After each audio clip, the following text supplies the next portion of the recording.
We've all heard of begging. It's direct, it's upfront, and it often makes us uncomfortable. But what about a more insidious form of pleading for help? One that doesn't involve holding a cardboard sign or explicitly asking for money.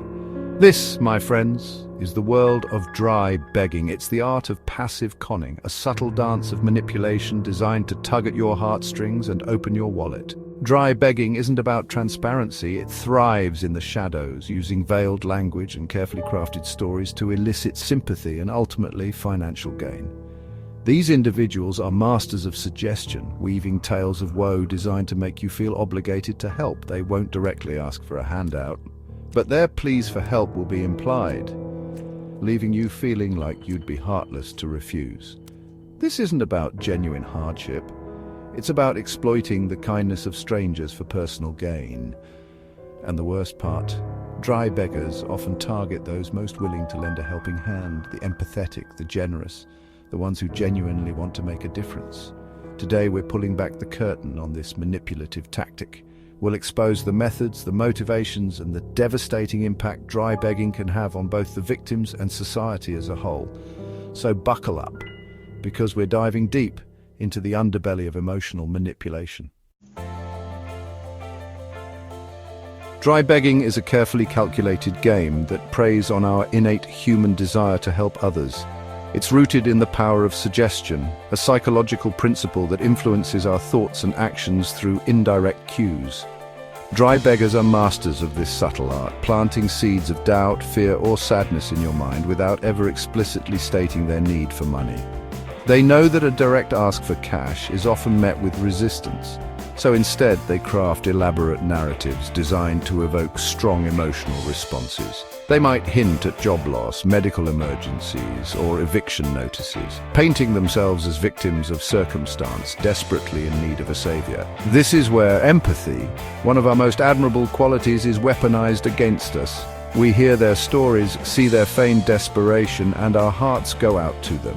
We feel compelled to alleviate their suffering, to be the hero in their fabricated narrative. But this isn't about genuine compassion. It's about calculated manipulation. Dry beggars are skilled at pushing the right emotional buttons, triggering feelings of guilt and obligation in their targets. They know that by making you feel responsible for their well-being, they're more likely to get what they want, your money.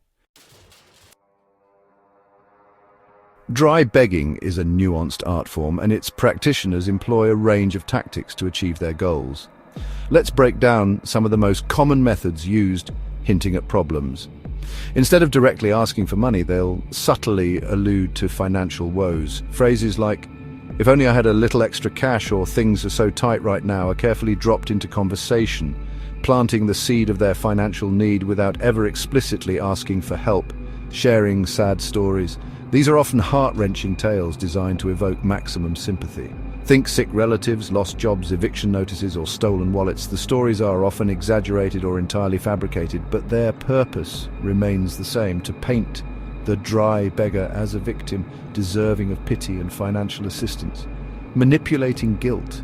They're masters of playing the victim, using phrases like, "I don't want to be a burden," or "I hate asking for help," but to guilt you into offering assistance.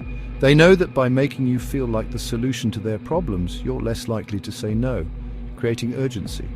A sense of urgency adds pressure and discourages rational decision-making. Dry beggars might claim they have a bill due immediately, or that they'll be homeless if they don't come up with money right away. Charm and connection. Some dry beggars are incredibly charismatic, using charm and humor to build rapport and trust. They might shower you with compliments, feign shared interests, or even invent stories about how they've helped others in the past, all to make themselves seem more trustworthy and deserving of your generosity. Dry begging isn't confined to street corners or supermarket parking lots. It's an insidious practice that's infiltrated both our physical and digital spaces. Offline dry begging. In the real world, dry beggars are often masters of disguise. They might strike up conversations in coffee shops, feign car trouble at gas stations, or even approach you with a sob story at the park. They often target individuals who appear approachable, empathetic, or financially well off. Online dry begging. The internet has become a breeding ground for dry begging, offering a veil of anonymity and a wider pool of potential victims. Social media platforms, crowdfunding websites, and even online forums are rife with carefully crafted pleas for help. They might share heart-wrenching stories on Facebook, create elaborate GoFundMe campaigns for fictitious medical expenses, or join online communities solely to solicit money from unsuspecting members. The internet has, in many ways, made dry begging easier than ever before. It allows individuals to craft and curate their online personas, amplifying their perceived need and casting a wider net for potential victims. And because online interactions lack the nonverbal cues we rely on to detect deception, it's often harder to discern genuine pleas for help from carefully constructed scams. Section 5. The price of pity more than just money. Dry begging might seem like a victimless crime, but its consequences can be far-reaching and, well, devastating. Financial loss. While the amounts lost to individual dry beggars might seem small, these scams can add up, especially when targeting multiple victims with the same fabricated story. The financial toll can be significant, particularly for those who are already struggling financially or have a history of being easily manipulated. Emotional distress. Victims of dry begging often experience a range of negative emotions, including guilt, anger, betrayal, and even self-blame. They might question their judgment, feel foolish for falling for the scam, and withdraw from social situations for fear of being deceived again. Psychological impact. The realization that someone has exploited your empathy for personal gain can be deeply unsettling. It can lead to a sense of cynicism, making it harder to trust others and offer genuine help in the future. Section 6. The ripple effect, eroding trust in society. Dry begging doesn't just impact the individuals who fall victim to these scams. It has a corrosive effect on society as a whole, eroding trust and making it harder for those with genuine needs to receive help. When people are repeatedly bombarded with fabricated sob stories and manipulative pleas for money, they become desensitized to genuine hardship. They might hesitate to offer assistance, even in situations where it's genuinely needed, for fear of being taken advantage of. This creates a culture of skepticism, making it challenging for legitimate charities and individuals facing real difficulties to secure the support they need. The line between genuine need and calculated manipulation becomes blurred, leaving those who are truly struggling feeling invisible and abandoned. Section 7. Spotting the signs. Don't be fooled by the facade. Dry begging can be difficult to detect, but there are some red flags that can help you identify and protect yourself from these emotional manipulators. Overly tragic stories. Be wary of stories that seem too dramatic or far-fetched to be true. Dry beggars often exaggerate their circumstances or fabricate entirely fictitious narratives to elicit maximum sympathy and financial gain. Inconsistent details. Pay attention to inconsistencies in their stories. If their timelines don't add up, their explanations change, or their details seem vague or contradictory, it's a major red flag. Pressure tactics. Be cautious of individuals who create a sense of urgency, pressuring you to make a decision quickly without giving you time to think rationally. Emotional manipulation. Be wary of individuals who rely heavily on emotional appeals, guilt trips, or playing the victim to get what they want. Recurring financial woes. If someone seems to have a never-ending string of financial misfortunes, it's a sign that they might be engaged in dry begging. Refusal of alternative help. Dry beggars are often only interested in receiving cash and might refuse offers for alternative forms of assistance, such as food, clothing, or job referrals.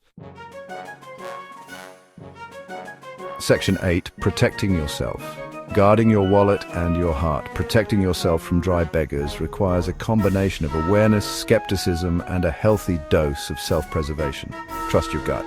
If something feels off or too good to be true, it probably is. Don't be afraid to trust your instincts and walk away from situations that make you feel uncomfortable. Ask questions. Don't be afraid to ask for clarification or more details about their situation. A genuine person in need will be willing to provide more information, while a dry beggar might become defensive or evasive. Offer alternative help. Instead of giving cash, offer to buy them food, connect them with local resources, or help them find a job. Set boundaries. It's okay to say no. You are not obligated to help everyone who asks, and you have the right to protect yourself from potential manipulation. Report suspicious activity. If you believe you've encountered a dry beggar, consider reporting them to the appropriate authorities or online platforms. Section 9, Conclusion: Empathy with Boundaries. Empathy is a beautiful thing, but it's essential to balance our compassion with a healthy dose of skepticism. Dry begging thrives in the shadows, exploiting our kindness for personal gain. By understanding the tactics, recognizing the red flags, and setting healthy boundaries, we can protect ourselves from manipulation and ensure that our generosity reaches those who genuinely need it most. Remember, true compassion involves discernment. It's about offering help to those who are truly struggling, while also protecting ourselves from those who would seek to exploit our kindness for their own selfish gain.